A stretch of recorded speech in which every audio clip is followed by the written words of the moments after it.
गर्मा जी रसोई में खड़ी नाश्ता बना रही थी। रसोई की खिड़की के बाहर नजर पड़ी तो देखा बगल वाली हेमा जी तेज कदमों से सुबह की वॉक के लिए निकल रही थी। उन्हें देखकर गर्मा जी के घुटनों का दर्द याद आ गया। मन ही मन सोचने लगी, इस उम्र में ये कितनी फुर्ती से चल लेती हैं और मैं बस रसोई और घर के कामों में उलझी रह जाती हूँ। तभी पीछे से बेटे विक्की की ऊंची आवाज आई, अरे माँ जल्दी नाश्ता दे दो, ऑफिस के लिए लेट हो रहा हूँ। गर्मा जी ने तुरंत पराठे और सब्जी निकालकर प्लेट में रख दी और बेटे को थमा दी। विक्की ने झुंझलाकर पूछा, माँ दीपा का नाश्ता कहाँ है? गर्मा जी ने बिना कुछ कहे चुपचाप बहू के लिए भी नाश्ता निकाल दिया। विक्की दोनों प्लेट लेकर कमरे में चला गया। उसी समय 6 साल का पोता आर्यन दौड़ता आया और बोला, दादी ब्रश करवा दो।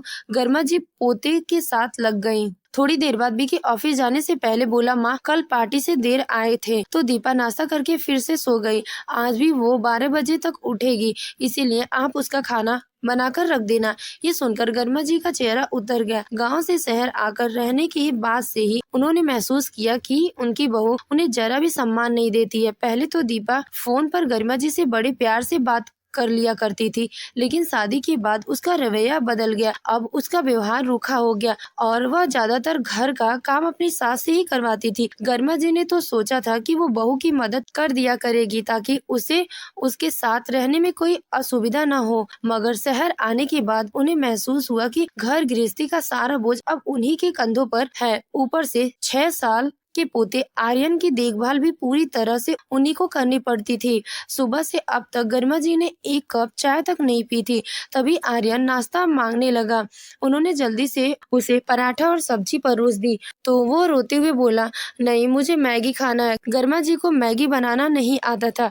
उन्होंने प्यार से समझाने की कोशिश की, बेटा आज पराठा खा लो, फिर किसी दिन मैगी बना दूंगी। लेकिन आर्यन अपनी जिद पर अड़ा रहा और रोना बंद नहीं किया। इधर बेटी बहू के नखरे रोज बढ़ते जा रहे थे और इधर आज गर्मा जी का घुटनों का दर्द भी हद से ज्यादा बढ़ता हुआ था। पोते को संभालना, घर का काम करना और मन का बोझ उठाना सब मिलकर उनका जीना मुश्किल कर रहा था। बेटी बहू को सबक सिखाने का इरादा करते हुए गर्मा जी ने मन ही मन ठान लिया, अब उन्हें किसी तरह से उनकी अकल ठिकाने लगानी होगी। फिलहाल उन्होंने रोते हुए पोते को शांत करवाने का उपाय सोचना शुरू किया। तभी उन्हें याद आया कि आर्यन को हलवा बहुत पसंद है। उन्होंने जल्दी जल्दी सूजी का हलवा बनाया। जैसे ही गर्मा गर्म हलवा सामने आया, आर्यन का रोना थम गया और वह मजे से खाने लगा। आर्यन को देखकर गर्मा जी के चेहरे पर थोड़ी राहत आई। उन्होंने भी तब जाकर नाश्ता किया। उसके बाद आर्यन टीवी पर कार्टून देखने लगा तो गर्मा जी बालकनी में आकर धूप में बैठ गए। धूप सेकते हुए वे आगे की योजना पर सोचने लगी। तभी उनकी नजर नीचे सड़क पर पड़ी। उनकी हम उम्र हेमा जी शॉपिंग करके लौट रही थी। गर्मा जी ने मुंह से अनायास ही एक आह निकल गई। हेमा जी उम्र में उनकी बराबर होते हुए भी इतनी फिट और फुर्तीली दिखती हैं कि कोई उन्हें 5 साल छोटी मान ले। चेहरे पर आत्मविश्वास की चमक और सलीके से सजा स्वरा रूप मानो जीवन से भरपूर हो। उनकी भी पति का देहांत हो चुका था, लेकिन वे पूरी हिम्मत और गरिमा के साथ अपनी जिंदगी जी रही थी। घर में बेटे बहू भी उनका पूरा सम्मान करते थे। गर्मा जी की आंखें अनायास से गीले हो गए। उन्हें फिलहाल अपनी जिंदगी सुधारने का कोई रास्ता नजर नहीं आ रहा था। बेटा सुबह खाना बनाने का आदेश देकर ऑफिस जा चुका था और बहू नाश्ता करने के बाद भी गहरी नींद में सो गई थी।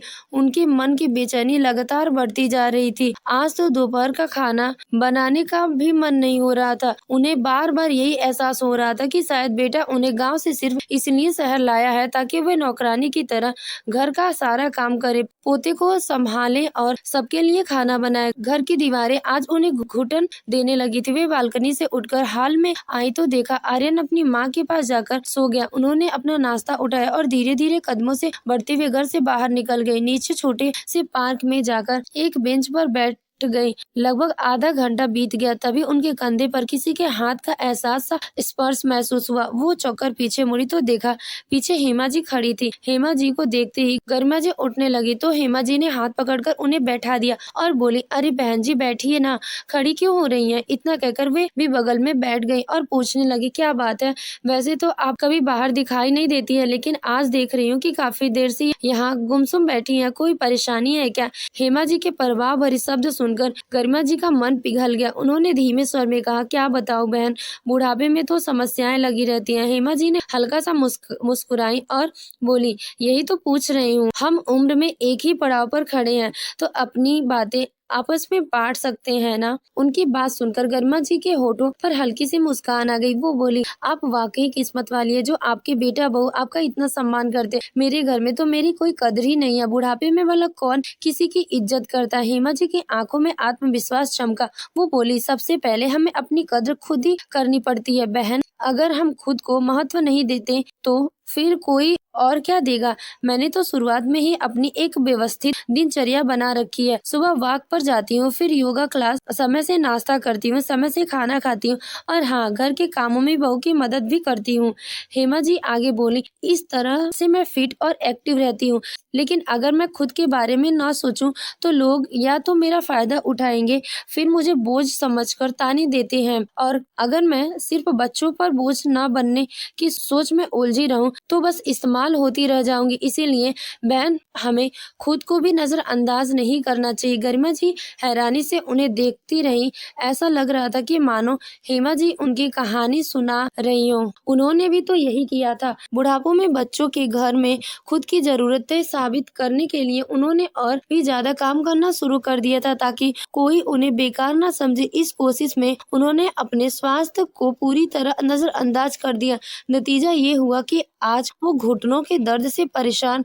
उनका बीपी और शुगर हमेशा बढ़ता रहता है। बेटा बहू उनकी दवाइयाँ और डॉक्टर के खर्चे को लेकर अक्सर झुंझला जाते हैं क्योंकि वो खर्च उनकी पेंशन से ज्यादा हो जाता है। ऊपर से अपने भीतर के ग्लानिक भाव को छुपाने और ये जताने के लिए वे किसी पर बोझ नहीं है। उन्होंने घर का अतिरिक्त काम अपने सिर ले रखा है। यही वजह है कि आज स्थिति ऐसी हो गई है कि बहू आराम से सोती रहती है और घर का सारा काम अकेले उन्हें करना पड़ता है। हेमा जी की बातें गरिमा जी के दिल में गहरे उतर गई। वे सोच में डूब गई कि थोड़ी देर बाद दोनों उठकर अपने अपने घर लौट गईं। लेकिन आज की मुलाकात ने गरिमा जी की सोच जैसे भीतर से हिला दी थी। दोपहर का समय हो चुका था लेकिन आज गरिमा जी ने खाना नहीं बनाया। बहू सोकर उठी और रसोई में आई तो देखा कि चूल्हा ठंडा है। वह झुंझलाते हुए बोली, मम्मी जी, आपने अभी तक खाना क्यों नहीं बनाया? विक्की ने आपको बताया नहीं था कि मैं आज देर से उठने वाली हूँ। थोड़ी देर में वो ऑफिस से आ जाएंगे तो मैं उन्हें खाने में क्या दूंगी? गरिमा जी ने शांत स्वर में जवाब दिया, बहू, आज मेरे घुटनों में बहुत दर्द है, इसीलिए मैं आराम कर रही हूँ। आज खाना तुम ही बना लो। ये सुनकर बहू बड़बड़ाती हुई गुस्से में बर्तन पटकने लगी, मगर गरिमा जी ने कोई प्रतिक्रिया नहीं दी और अपने कमरे में जाकर लेट गई। बहू ने जल्दी जल्दी दाल चावल चढ़ाए और बैंगन का भरता बनाने लगी। तभी विकी ऑफिस से घर आया। खाने में देरी देखकर वह चिड़चिड़ाता हुआ रसोई की ओर बढ़ा। रसोई में पहुंचते ही उसने देखा कि उसकी पत्नी खाना बना रही है। पत्नी ने उसे देखते ही भड़काने के अंदाज में कहा, देखो, आज आपकी माँ ने खाना नहीं बनाया। काम करने का नाम पर उनके घुटनों में दर्द होने लगा। आप हर महीने उनकी दवाइयों पर इतना खर्च करते हैं तो क्या वो घर के छोटे मोटे काम भी नहीं कर सकती? ये सुनकर विकी के भीतर गुस्सा भड़क उठा, लेकिन ऑफिस के लिए पहले ही देर हो रही थी। उसने जल्दी जल्दी खाना मांगा, खाया और निकल गया। शाम को ऑफिस से लौटते समय भी उसका गुस्सा ठंडा नहीं हुआ था। जैसे ही घर आया उसने अपनी माँ को बुलाकर कहा, माँ, मैंने आपसे कहा था ना कि दोपहर में खाना बना कर रखना, फिर आपने क्यों नहीं बनाया?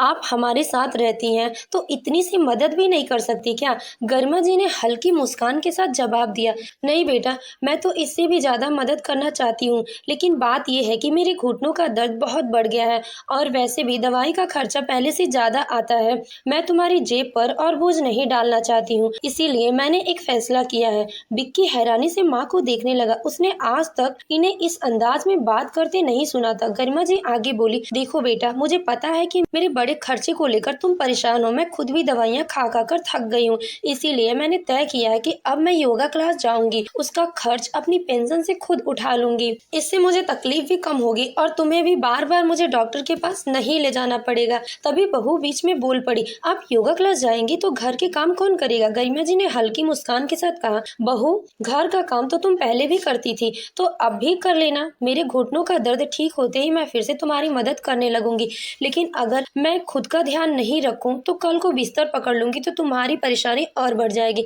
है ना? इसीलिए मैंने तय किया है कि अब से मैं अपना भी ख्याल रखूंगी। बेटे बहू को समझ नहीं आ रहा था कि माँ की इस बात का विरोध कैसे करे। विक्की भी खुलकर कुछ नहीं बोला। बोल पा रहा था। पहले ही दिन से गरिमा जी हेमा जी के पास योगा क्लास जाने लगी। धीरे धीरे उन्हें वहाँ अच्छा लगने लगा। अब वो सुबह घर से बाहर रहती, जिसे बहू को अपने पति और बच्चों का सारा काम खुद करना पड़ता।